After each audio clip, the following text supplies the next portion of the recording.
Hello friends, उम्मीद है आप सब बहुत अच्छे से होंगे। फ्रेंड्स, एक बहुत ही बड़ी खुशखबरी आपके लिए दिल्ली सरकार की तरफ से आ रही है। वो खुशखबरी क्या है, वो बड़ी न्यूज़, वो बड़ी अपडेट दिल्ली सरकार की तरफ से आप सब के लिए क्या है। ये वो न्यूज़ है जिसकी डिमांड पिछले 4 सालों से दिल्ली सरकार से की जा रही थी। अब आकर के दिल्ली सरकार ने उस डिमांड को पूरा किया है, उस पर फैसला ले लिया है। इस वीडियो के अंदर हम उसी न्यूज़, उसी बड़ी खुशखबरी के बारे में बात करने वाले हैं।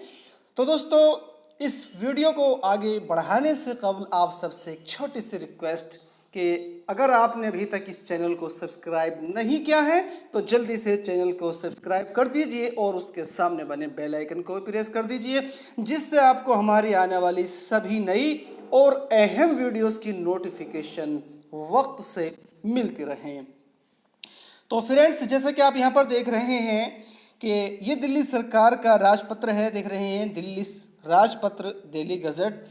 इसके आगे इसकी पूरी जानकारी दी गई है कि इसका जो है रेफरेंस नंबर क्या क्या है। ये हिंदी और इंग्लिश दोनों वर्जन में है। फिलहाल हम यहाँ पर इसके हिंदी वर्जन पर ही आपके सामने बात करने वाले हैं। तो आप यहाँ पर देख रहे हैं कि असाधारण प्राधिकार से प्रकाशित दिल्ली, शुक्रवार मार्च 4 मार्च 2022, यानी अब यहाँ से आप देखते हैं कि दिया गया है यहाँ पर भाग 4, राष्ट्रीय राजधानी क्षेत्र दिल्ली सरकार। तो आप यहाँ पर पूरी तरह से देख रहे हैं कि ये दिल्ली सरकार की तरफ से है। और दिल्ली सरकार की किस डिपार्टमेंट की तरफ से जो है ये अधिसूचना जारी की जा रही है, तो ये शिक्षा निदेशालय की तरफ से ये अधिसूचना आपकी खिदमत में पेश की जा रही है। तो अब इसके अंदर हम देखते हैं कि इसके अंदर क्या क्या है। थोड़ा सा इस वीडियो के अंदर आप आखिर तक बने रहिएगा। इसके अंदर आपको बहुत ही एक अच्छी जानकारी मिलने जा रही है।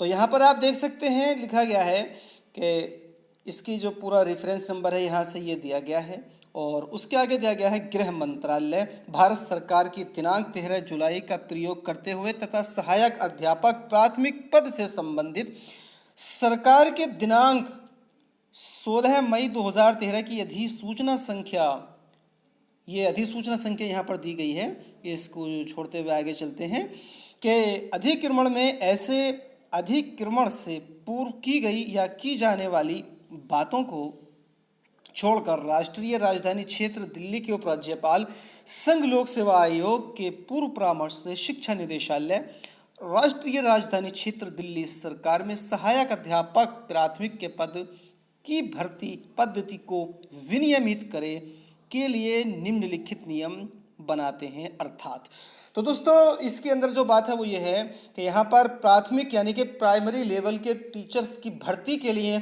कुछ नए नियम दिल्ली सरकार ने बनाए हैं।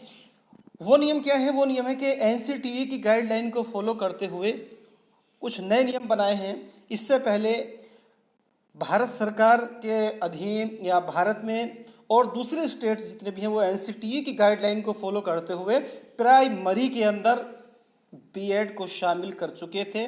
और प्राइमरी टीचर्स के लिए जो अनिवार्य योग्यता उन्होंने रखी थी उसके अंदर उन्होंने बीएड को भी शामिल कर दिया था। लेकिन दिल्ली सरकार ने अभी तक बीएड को प्राथमिक यानी प्राइमरी लेवल पर टीचर्स की क्वालिफिकेशन में शामिल नहीं किया था। तो अब आकर के दिल्ली सरकार ने बीएड को प्राइमरी लेवल पर टीचर भर्ती के लिए मान लिया है और इसी की ये पूरी गाइडलाइन है। बने रहिएगा वीडियो के अंदर। तो यहाँ पर आप देख रहे हैं जैसे कि यहाँ पर दिया गया है कि संक्षिप्त शीर्षक एवं प्रारंभ। तो इन नियमों को सहायक अध्यापक प्राथमिक भर्ती नियमावली 2021 कहा जाएगा, इसको भी आप देख रहे हैं। और नंबर 2 दिया गया है, ये शासकीय राजपत्र में उनके प्रकाशन की तारीख से लागू होंगे, यानी कि जिसकी प्रकाशन की जो तारीख इस अधिसूचना की तब से ही ये नियम लागू किए जा रहे हैं। तो अब आगे इसके अंदर पदों की संख्या, वर्गीकरण, वेतन बैंड एवं ग्रेड, वेतनमान, उक्त पद की संख्या, इनका वर्गीकरण तथा वेतन बैंड एवं ग्रेड, वेतनमान इन नियमों के साथ संलग्न अनुसूची के कॉलम 2 से 4 में यथा विनिर्दिष्ट होंगे। तो इसके बारे में पूरी जानकारी कि दिल्ली सरकार के अधीन प्राइमरी लेवल पर कितने पद हैं, उसका पे स्केल क्या है और दूसरी जितनी भी उसकी योग्यताएं हैं, क्वालिफिकेशंस हैं, वो क्या क्या है, वो इस वीडियो के अंदर आगे हम आपके सामने बताने जा रहे हैं। तो यहाँ पर आप देख रहे हैं, यहाँ पर दिया गया है कि भर्ती पद्धति, आयु सीमा तथा योग्यता इत्यादि। तो इसके बारे में यहाँ दिया गया है कि उक्त पद की भर्ती पद्धति, आयु सीमा, योग्यताएं एवं इससे संबंधित अन्य मामले उक्त अनुसूची के कॉलम 5 से 13 यानी कि इसमें आगे दिए गए हैं। सबसे पहले ये दिया गया है कि जो किसी व्यक्ति के जीवित पति पत्नी के होते हुए विवाह करता है या विवाह का अनुबंध करता है, या ये अयोग्यता के संबंध में जो है ये बात की जा रही है कि ऐसा कोई भी व्यक्ति इस भर्ती के लिए ये जो नोटिफिकेशन जारी किया गया है दिल्ली सरकार की तरफ से, इसके अधीन, इसके तहत ऐसे कैंडिडेट्स, ऐसे आदमी अयोग्य हैं जो निम्नलिखित बातों को फॉलो करते हैं। नंबर 1, जो किसी व्यक्ति के जीवित पति पत्नी के होते हुए विवाह करता है या विवाह का अनुबंध करता है। इसका मतलब ये है कि अगर किसी लेडीज, किसी महिला का पति जिंदा है और वो उसके जीवित होते हुए बिना किसी तलाक के वो उससे शादी करता है तो वो इसके लिए अयोग्य ठहराया जाएगा। आगे दिया गया है, जो एक जीवित पति पत्नी के होते हुए किसी व्यक्ति से विवाह कर चुका है या विवाह अनुबंध कर चुका है, वह उक्त पद पर नियुक्ति का पात्र नहीं होगा। अगर किसी की एक से ज्यादा जीवित पत्नी है और वो दूसरे विवाह करता है या अनुबंध करता है, वो भी एलिजिबल नहीं होगा। आगे ये दिया है इसके अंदर कि शर्त यह है कि यदि सरकार संतुष्ट है कि ऐसा विवाह ऐसे व्यक्ति एवं विवाह के अन्य पक्षकार पर लागू व्यक्तिगत कानून के अंतर्गत अनुमत है और इस बात से संतुष्ट हो जाने पर कि ऐसा करने के लिए विशेष आधार हैं, किसी भी ऐसे उम्मीदवार को इस नियम के परिवर्तन की छूट दे सकेगा। इसके मामले में, कुछ विशेष मामले में अगर छूट का प्रावधान करना चाहे तो दिल्ली सरकार उसको इजाज़त दे सकती है। अब आगे, इसके आगे नंबर 5 पर दिया गया है, वो ये दिया गया है कि शिथिल करने की शक्ति। इन सब को छोड़ते हुए आप इसे पढ़ लीजिएगा, हम आगे बढ़ते हैं। जो मेन चीज़ है वो यहाँ पर हम देखेंगे। तो शिक्षा निदेशालय राष्ट्रीय राजधानी क्षेत्र दिल्ली सरकार में सहायक अध्यापक प्राथमिक के पद हेतु भर्ती नियम, ये आपके लिए बहुत ज़रूरी है, इसको बहुत अच्छे से आप समझना। यह अनुसूची दी गई है। सबसे पहले यहाँ देखा गया पदों की संख्या, यानी कि जो प्राथमिक अध्यापक की भर्ती इस वक्त में आने वाली है तो उसको कितने पद होंगे, तो वो जो पद हैं वो है यहाँ पर 4061, 4061, ये कुल पोस्ट यहाँ पर प्राथमिक स्तर की यहाँ पर इन्होंने आपके सामने दर्शाए हैं। आगे दिया गया यहाँ पर वर्गीकरण, नंबर 2 के बाद में नंबर 3 पर हम देखते हैं। तो सामान्य केंद्रीय सेवा, एलईपी की है, राजपत्रित सम्मुख है कि ये आपकी यहाँ पर दिया गया है। अब आगे बात दिया नंबर 4 में वेतन मैट्रिक्स में स्तर, तो यहाँ पर दिया गया है इसका जो आपका पे बैंड है ये इतना दिया गया है आपका, इसको आप देख सकते हैं 35,400, और आगे देख सकते हैं। अब नंबर 5 पर इन्होंने दिया गया क्या चयन पद है अथवा गैर चयन पद है, ये लागू नहीं होता है।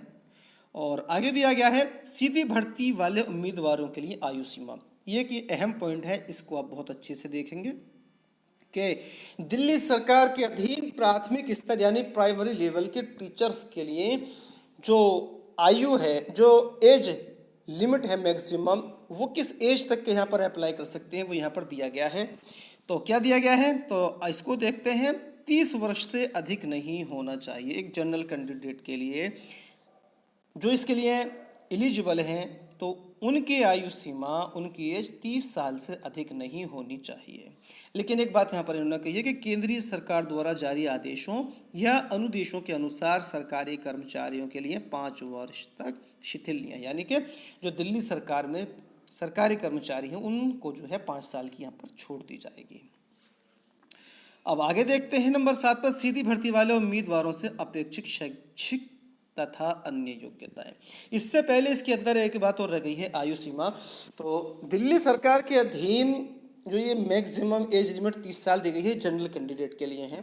अब दिल्ली सरकार के तहत दिल्ली में रहने वाले ओबीसी, एससी, एसटी, उनके लिए नियम अलग हैं, उनको वहाँ पर उनकी आयु सीमा में, एज में उनको छूट मिलेगी।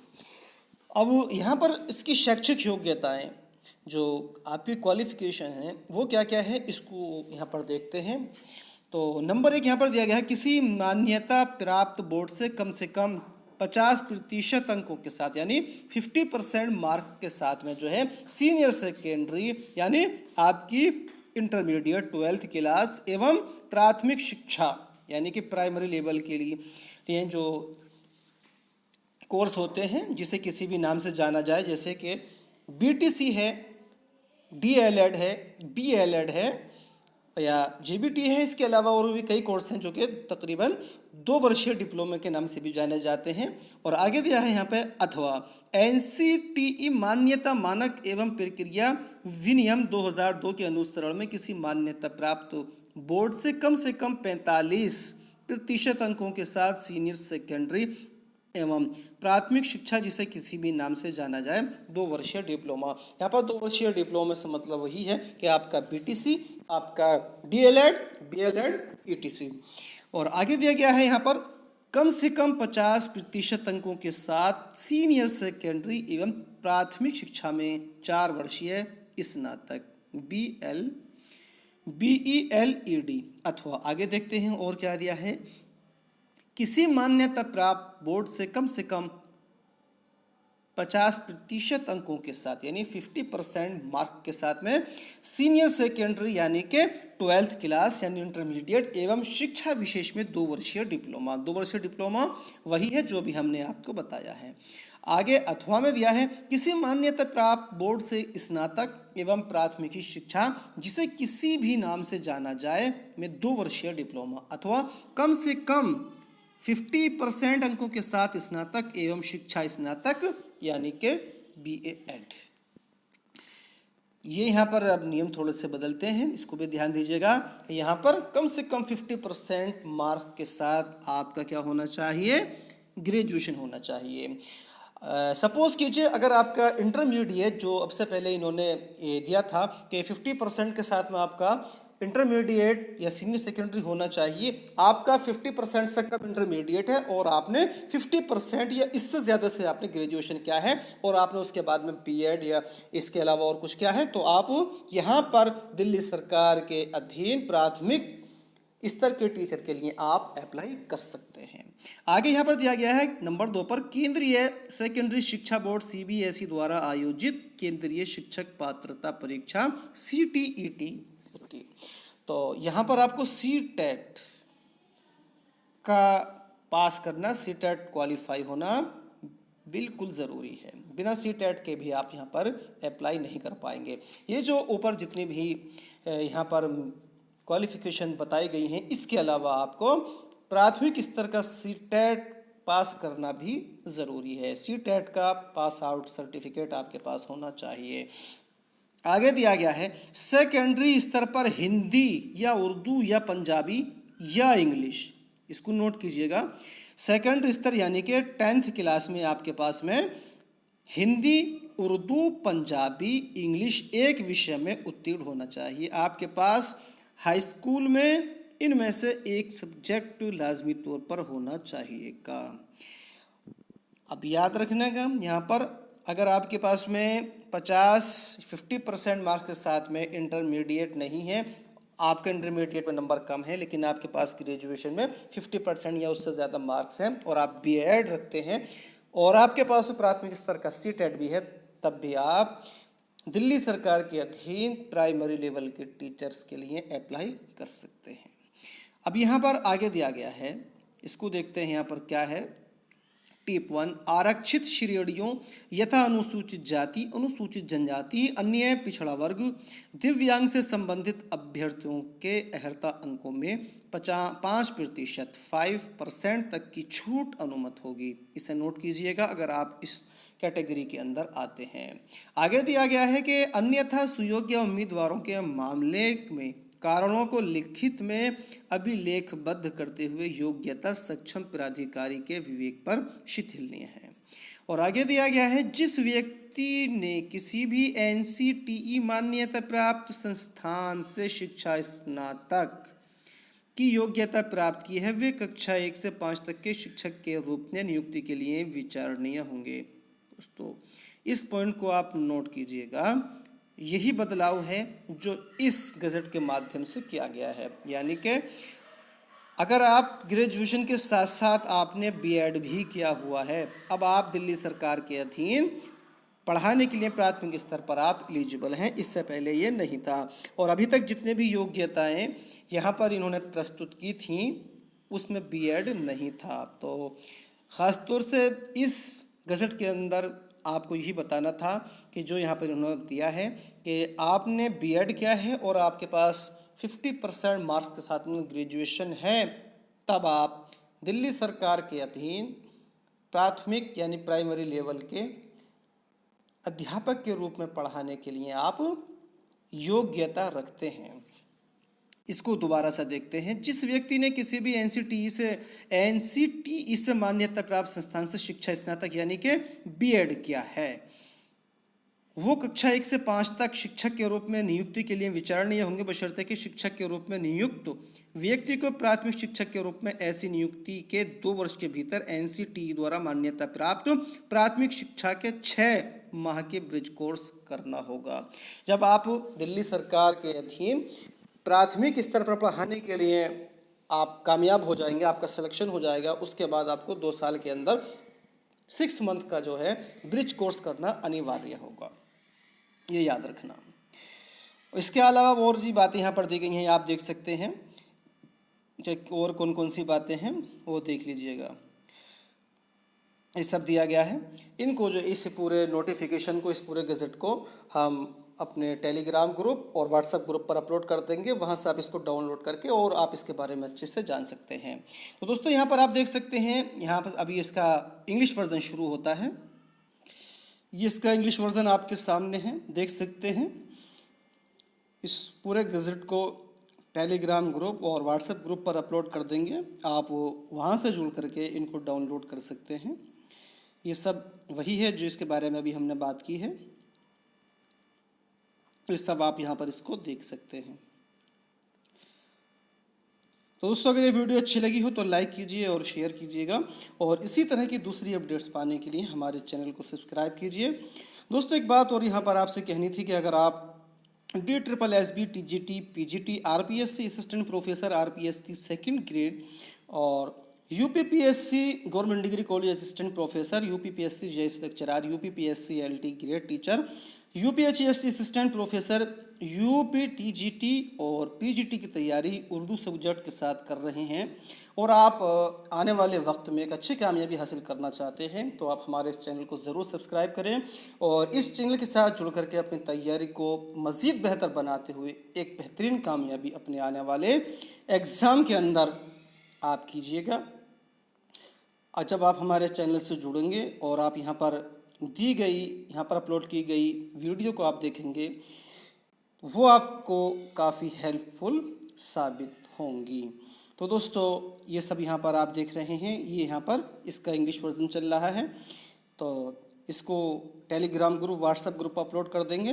तो इस उम्मीद के साथ कि अगली वीडियो में आपसे फिर मुलाकात होगी, आप सबसे इजाज़त चाहते हैं। Thank you.